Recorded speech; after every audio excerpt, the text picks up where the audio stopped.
Bonjour Jane Birkin. Bonjour. On est ici à Montréal, les Francopholies et Gainsbourg symphonique. C'est merveilleux. Serge aurait aimé. Oh oui, sûr.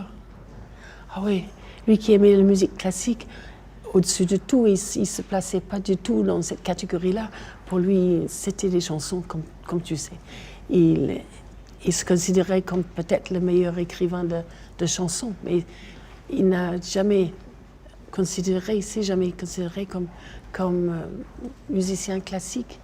C'est comme la peinture. S'il ne pouvait pas être Francis Bacon, alors oui, je pense qu'il serait vraiment content. Ouais, l'orchestre philharmonique dans son totalité, je pense que c'est éblouissant.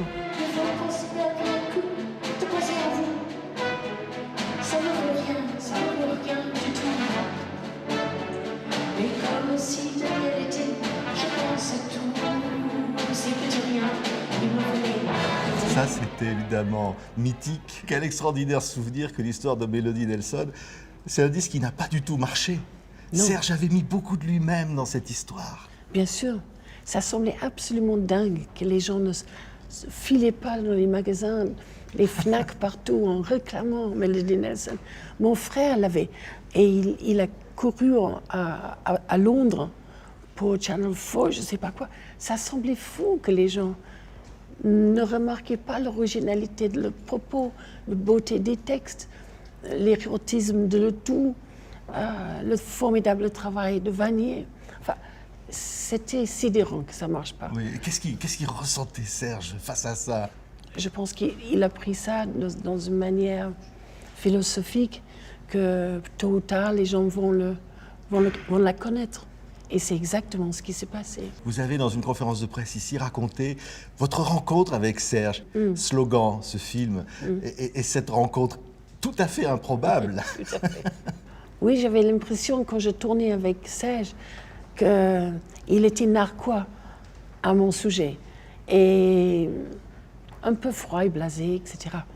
Alors, Gramblois a fixé un dîner à Troyes. Et puis, c'était chez Régine, je pense. Et puis, il n'est pas venu. Et le temps passe. Et j'ai demandé à Serge s'il voulait danser. Il a dit qu'il avait une horreur de ça. C'était trop rapide, quoi. Et quand c'était une slow, j'étais ravie qu'il me prend et puis il marchait sur mes pieds. Et je me suis dit, mais quel bonheur, parce que ça veut dire qu'il y a une faille. C'est-à-dire que c'est timidité, tout ça, que c'est le pudeur, tout ça. Et j'ai tombé éperdument amoureuse de lui. Ouais. Vous le trouviez pas beau au début? Je le trouvais fantastique. Ah bah oui. Quand on a connu un visage comme ça, c'est très difficile d'envisager un autre. Parce que, esthétiquement, des grands pifs et pas trop poilus, c'est mon affaire. Mais bon, il n'y en a pas des masses.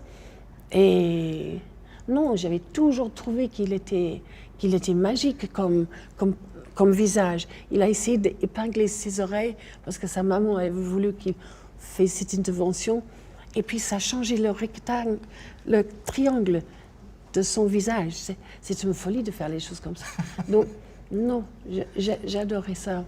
Oui. Et puis j'ai trouvé qu'il avait un côté féminin, donc je pouvais lui acheter des bracelets russes que je trouvais Faubourg Saint-Honoré, diamants, le saphir. Il était fait pour avoir des bijoux. Oui. Si je vous dis ce texte, signalement, yeux bleus, cheveux châtains, anglaise de sexe féminin, teint pâle, le nez aquilin, une fleur au bout du chemin, une fleur de sang à la main, c'est Jane B. C'est une des premières chansons qu'il vous écrit. Bah, c'est le face B de Je t'aime non plus. Alors quand les gens ne pouvaient pas mettre Je t'aime non plus, hop, on la retourne et puis c'était Jane B. Et c'était le regard qu'il portait sur vous. C'était plein d'amour. Mais c'était une idée géniale, comme toujours avec lui, de prendre ton passeport et de mettre ça sur Chopin. Ouais. C'est parfait. Et il vous imagine en Lolita, Didouda. Oui, c'était charmant tout ça. C'était charmant.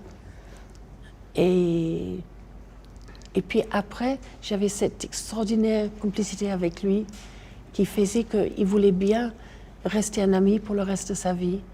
Et il m'a écrit les disques que j'avais trouvés les plus beaux, en fait. Baby Alone in Babylon, Lost Song. Ouais. Fuir le bonheur de peur qu'il se Oui. sauve. Et puis la dernière. La dernière. Ouais. Mais il y a aussi la joie. Il y a Ex-fan des 60s. Bien sûr, bien sûr. Elle était dure à chanter, celle-là. Je me souviens plus. Oui, oui, parce que j'ai pas de rythme. Alors il s'énervait beaucoup, tout le monde me tapait dessus. Finalement, le riche homme m'a dit on arrête tout à Marble Arch, on arrête tout. Elle fait une fixette, on remet ça en septembre. Et entre-temps, T-Rex Elvis. Ouais. Et beaucoup de duos avec lui, évidemment. Et un duo qui nous émeut quand vous pleurez avec lui sur « Je suis venu te dire que je m'en vais ». Oui. Kate venait de prendre l'avion pour Londres. Et il m'a chopé parce que je pleurais. Il m'a mis dans une cabine et il a enregistré tout. Oui. Vous pleuriez vraiment, Jane? Mais oui, évidemment. Il avait beaucoup de pudeur, Serge. Beaucoup. Les deux chic, c'est lui. Hein. Les deux chic, c'est la pudeur des sentiments, maquillés outrageusement, rouge sang. Ouais. C'était quoi le côté Gainsbourg? Je ne sais pas. Je ne sais pas. C'était son phase cubique peut-être à ce moment-là. Alors comme il disait, il fallait être initié pour aimer ou pas aimer les choses.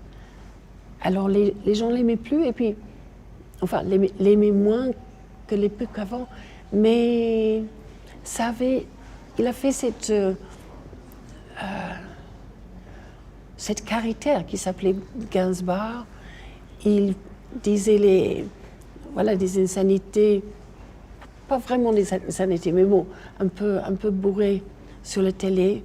Mais en fait, les paroles de ces chansons-là sont parmi les plus belles. Alors, tout est beau chez lui. On enlève la musique, c'est de la poésie. On refoute la musique et c'est extraordinaire. J'avais oublié un peu qu'il était un si bon mélodiste. Et ben voilà. Ouais. Ça veut dire que ces chansons-là, Jane, sont immortelles et Serge est toujours là. Il est là en ce moment. Il est avec nous. Ah, c'est pas sûr. Faut pas te mal. Et s'il était là, il dirait quoi, là? Probablement ça. C'est vrai? Merci, Jane. De Merci, rien. Jane Birkin. De C'était rien. très émouvant de vous retrouver ici, De rien. au Francophonie de Montréal, Merci version beaucoup. symphonique. Merci, Serge. merci. Merci beaucoup, Jane. Ça, c'est l'histoire de Mélodie Nelson. qu'à part moi-même,